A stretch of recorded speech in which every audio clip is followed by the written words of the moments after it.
Hola, buenos días. Mi nombre es Jairo Arturo Cáceres.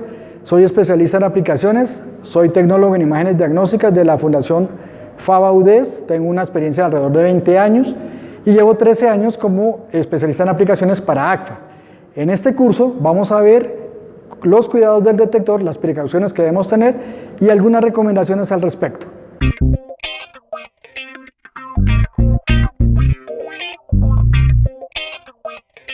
Bueno, lo primero que tenemos que tener en cuenta es los cuidados del detector. Vamos a ver unos estados en que podemos mantener el detector. Primero, detector en reposo.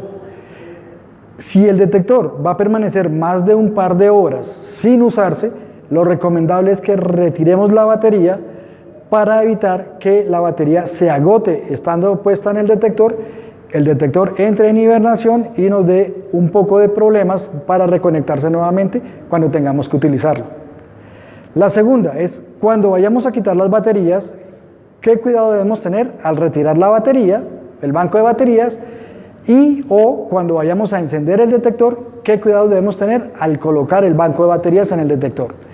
Vamos a ver también cuáles son los indicadores de que el detector está encendido y podemos ver también los indicadores de carga de batería del detector como tal.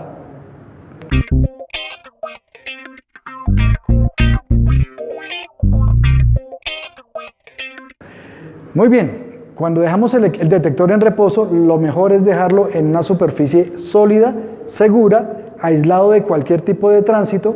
Si estamos en una sala de rayos X, lo mejor es que lo dejemos dentro de una bandeja, ya sea la bandeja del Buki de mesa o la bandeja del Buki mural. Si no tenemos una sala de rayos X, lo ideal es dejarlo en una mesa que quede bien puesto, donde el tránsito de las personas, donde cualquier persona no va a llegar a tocarlo, empujarlo o inclusive tumbarlo para que caiga al piso y se golpee. También donde se pueda hacer algún tipo de supervisión de la imagen como tal. Me explico.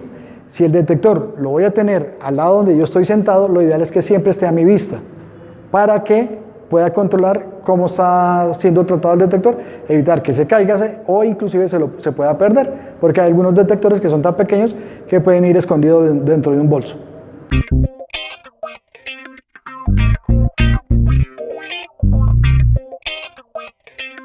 Cuando vamos a dejar el detector en el Buki de mesa, debemos verificar que la bandeja haya salido completamente, que podamos colocar el detector en una forma cómoda y segura. Siempre, por favor, no hay que correr con este procedimiento. Colocamos el detector bien puesto, aseguramos el detector con las pestañas del seguro y ingresamos la bandeja para que quede completamente dentro del Buki. Si vamos a dejar el detector en el Buki mural, debemos sacar la bandeja del Buki completamente, colocar el detector en posición segura, ya sea en posición vertical o horizontal, como lo vayamos a utilizar. Si la bandeja tiene un soporte para que quede mejor centrado el detector, hagamos uso de ella. Una vez coloquemos el detector, siempre manipulándolo con las dos manos, aseguramos el detector, lo fijamos con la pestaña de seguro que traen estas bandejas y dejamos la bandeja adentro del Buki. Así aseguramos que el detector no quede expuesto a golpes accidentales o inclusive a que se vaya a caer. Recuerden, debemos usar las dos manos para utilizar el detector.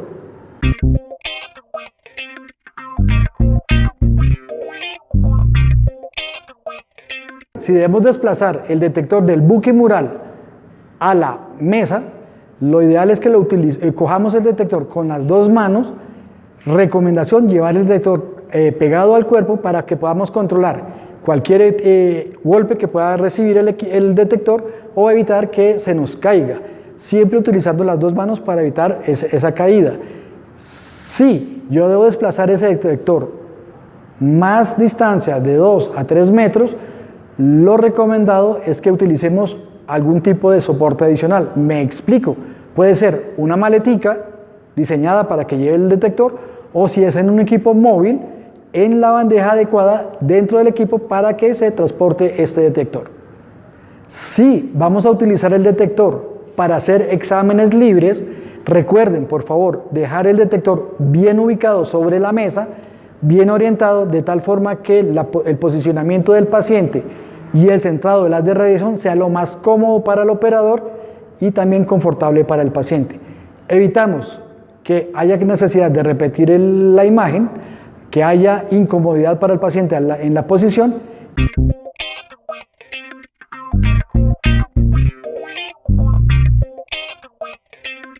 En el departamento de radiología, uno de los estudios frecuentes que hay que realizar es la radiografía de tórax. En pacientes que vienen en silla de ruedas o con limitaciones de movimiento, muy probablemente que venga con una lesión en los miembros inferiores y no pueda ponerse de pie, debemos hacer la imagen del paciente en la silla. Si es una silla moderna de las que se puede retirar el espaldar, retiramos el espaldar y llevamos el paciente al buquimural y tomamos el estudio con el buquimural, obviamente en proyección antero-posterior, lo normal, pero evitando cualquier riesgo de caída del detector y del paciente también. Ahora, si el espaldar de la silla no la podemos mover, deberíamos colocar el detector detrás del paciente y antes del espaldar de la silla. Es una posición no muy segura porque el detector no está bien asegurado. ¿Qué tenemos que hacer? Ubicar el detector de tal forma que quede bien puesto. En algunos sitios se utiliza la sábana de movimiento del paciente como para formar una especie de soporte para el detector, pero la recomendación es que siempre esté el acompañante sosteniendo el detector para evitar caídas como tal. Recuerden, cualquier imagen que hagamos en un buki va a tener muchísimo mejor calidad y va a facilitar mejor el diagnóstico.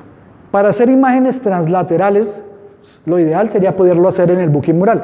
En algunos casos no podemos. Si yo tengo que hacer la imagen translateral sobre una camilla o sobre la mesa, debo ubicar el detector de una forma segura, evitar que quede con la posibilidad de que se caiga o se desplace y centrar de una forma mejor y adecuada la estructura que voy a evaluar. Un ejemplo típico, si tengo que hacer una radiografía de rodilla translateral de un paciente que viene en un posoperatorio, lo ideal es que la rodilla que no está afectada sirva como soporte para que el detector no se caiga y quede en la posición adecuada para la adquisición.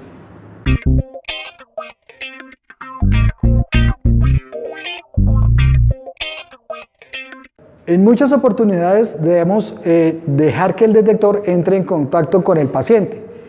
En algunos casos, estos pacientes tienen algún tipo de fluido corporal que puede llegar a entrar en contacto con el detector y contaminarlo. ¿Qué debemos hacer? Utilicemos una bolsa plástica o funda plástica para envolver el detector y aislar el detector de esos fluidos que puede estar generando el paciente. ¿Cómo debemos hacer esto?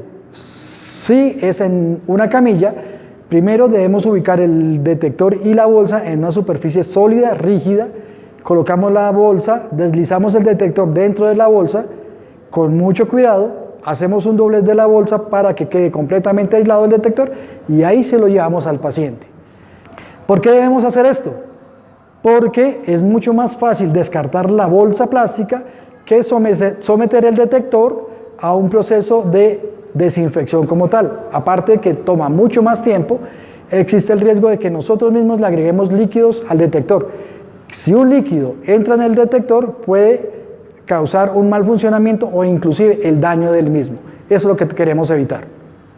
Muy bien, una vez tengamos el detector dentro de la bolsa, para transportar el detector de donde estábamos haciendo el procedimiento de envolverlo en el plástico, debemos llevar el detector pegado al cuerpo, como está la bolsa limpia, no tenemos problemas de contaminarnos nosotros, y vamos asegurando que el detector no vaya a sufrir ningún tipo de golpe. ¿Qué no debemos hacer? Nunca debemos llevar el detector con la bolsa como si fuera la bolsa del mercado. ¿Por qué?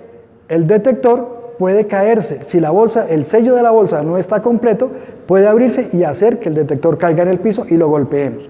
Y segundo, corremos el riesgo de golpear a alguna otra persona al llevar la bolsa pendiente.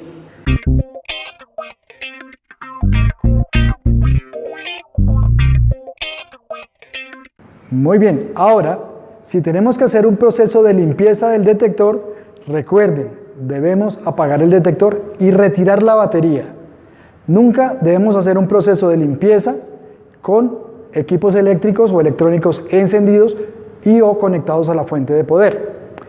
Para hacer la limpieza, ¿qué debemos hacer? En una superficie sólida, utilizamos un pañito seco, lo humedecemos con el limpiador, ya sea con un agente jabonoso o con un desinfectante que previamente hayamos validado su uso, y sobre este pañito aplicamos el desinfectante, el líquido, el pañito húmedo, desplazamos sobre el detector y limpiamos toda la superficie. Si yo tengo que limpiar la parte posterior del detector, me voy a asegurar que ningún tipo de humedad entre en el compartimiento de baterías. Ahora, nunca debemos utilizar alcoholes anhidro, disolventes de muy alta potencia o limpiadores enzimáticos. ¿Por qué? Porque estos debilitan la estructura del detector o la estructura del equipo eléctrico y pueden ocasionar algún tipo de accidentes. Recuerden, no debemos utilizar alcoholes. ¿Por qué? Porque los alcoholes son inflamables, se evaporan muy fácilmente. Si esos alcoholes, esos vapores entran en contacto con cualquier tipo de chispa que genere la combustión, corremos el riesgo de un incendio.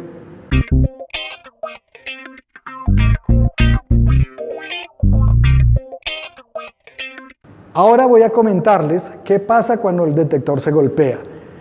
Recuerden, un golpe pequeño no va a dañar el detector, pero si ese golpe pequeño sucede en repetidas veces, vamos a terminar afectando el detector. ¿Cómo lo afecta? Produciendo algún tipo de artefacto en la imagen o inclusive inutilizando el detector. También debemos recordar, los detectores no son superficie de trabajo de ningún médico.